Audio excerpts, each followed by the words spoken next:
Do you feel like you belong? And where do you feel like you belong the most?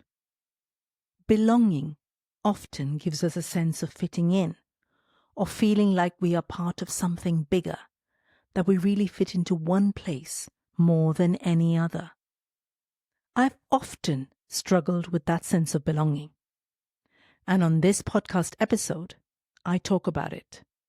I talk about fitting in, or rather, not fitting in. It's a sunny day in London, and I'm sitting on a beach. It's not a real beach, just a sort of beach created by the river, with enough sand and pebbles to sort of be a beach.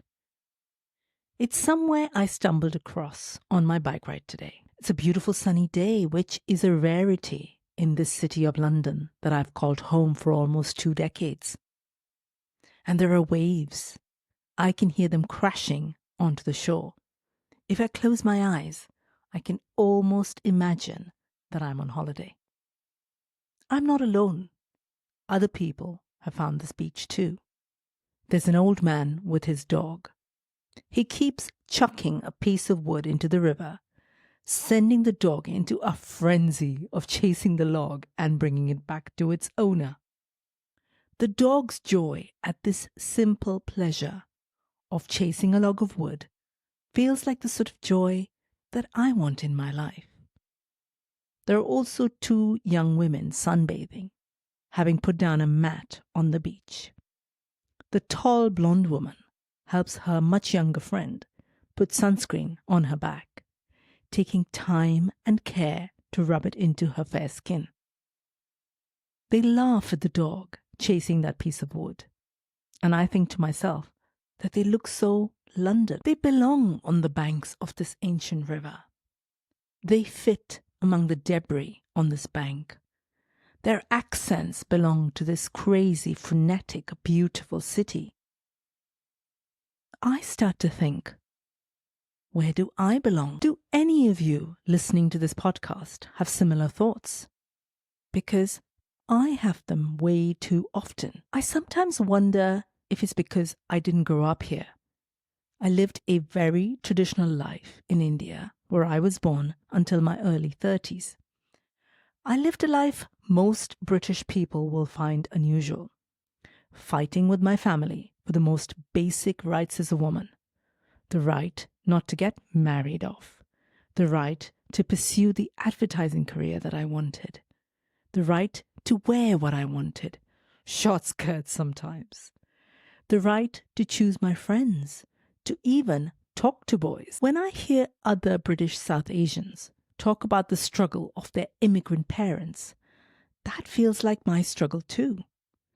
When I moved 19 years ago, I had to learn a lot of new things to assimilate into a new culture, learn a new cultural language, using words like miffed instead of saying angry, saying I was chuffed instead of just glad, and complain incessantly about the weather, because that is the most British thing. It's too cold. It's too wet. It's too warm. It's just too much. There are so many things you learn when you move to a new country, and there is no handbook to teach you how. I learned the subtle art of tutting under my breath, practicing that polite passive aggressiveness when I was on the tube. I learned how to make a proper tea instead of chai while laughing inwardly at coffee shops selling chai tea. I started to queue up for the flimsiest of reasons. Yep, again, queuing is that very British habit. And do you know what my favorite British habit is? Swearing. Yes, saying bloody hell, bleeding this or that, bollocks to everything. I adopted this very British habit so enthusiastically. I love how swearing just feels so fucking good. Of course, I chose to move to the UK, not because I was being persecuted in my own country or even out of economic necessity. I wanted to move here, which I guess is very different. I had grown up reading so many British writers that my first steps walking into London felt so familiar. I knew these streets. I recognized these bridges. I felt like I had been here before so many, many times. Also, my move was made slightly easier because I moved in 2005.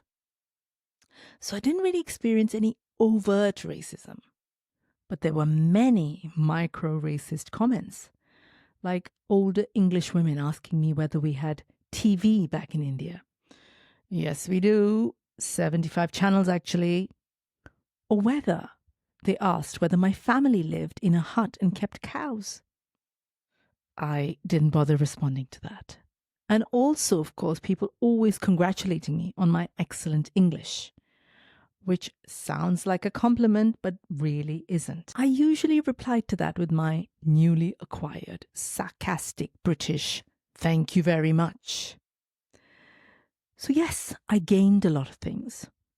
But sometimes, like today when I'm sitting on this beach, this London beach, I think about the things I lost along the way. I had to learn to dress differently, give up my bright Indian style, my bold Indian colours, which didn't really fit into my monochrome British life, my new life. However, when I started Soul Sutras, I learned to embrace my love of Indian colours and clothes. Now I rock up to all my live podcasts in bright, beautiful saris and shiny Indian jewellery, glittering, glowing on stage. I lost my Indian accent too, subconsciously adopting a more British way of speaking, trying to fit in like most immigrants do. Once again, after starting Masala Podcast, I've given myself permission to sound more like who I am, a mix of Mumbai meets Kerala via London. Here's the thing that I think I lost, which really makes me think most. I lost my sense of where I belonged. To be fair, I never belonged fully in India either.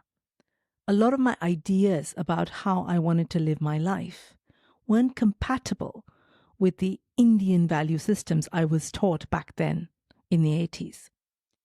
I often felt like a stranger in my own land. And in the UK too, I never feel like I fully fit in here either. While I have fully embraced this culture and now use words like pissing down instead of saying it's just raining and all sorts of other things, but yet I don't fully fit here. For years I believed that I would belong someday when I finally found my place and my people, that there would be this magic moment when I slotted in perfectly into my environment. An internal voice would say to me, "You are now among your people. You can now relax." I've now accepted that may never happen. That belonging is a myth for people like me, who are always asking uncomfortable questions, always challenging the status quo. But while this used to make me sad, I now know that this ability to always look at the world as an outsider helps me see things differently, ask questions, challenge old ideas, not accept the usual "that's just how it is" response. It's like I'm always looking outside in, and that gives me a unique perspective, something most people who've always belonged in a culture don't have. So I now accept that I'm never going to fully belong. I'm never going to fit in anywhere. And you know what? That is a wonderful thing. Sharam, Badtameez, Chee. I'm Sangeeta Pillai, and this is Masala Podcast Unfiltered, the same multi-award-winning podcast that you love, just a little bit different. I'm going to be chatting with you a whole lot more.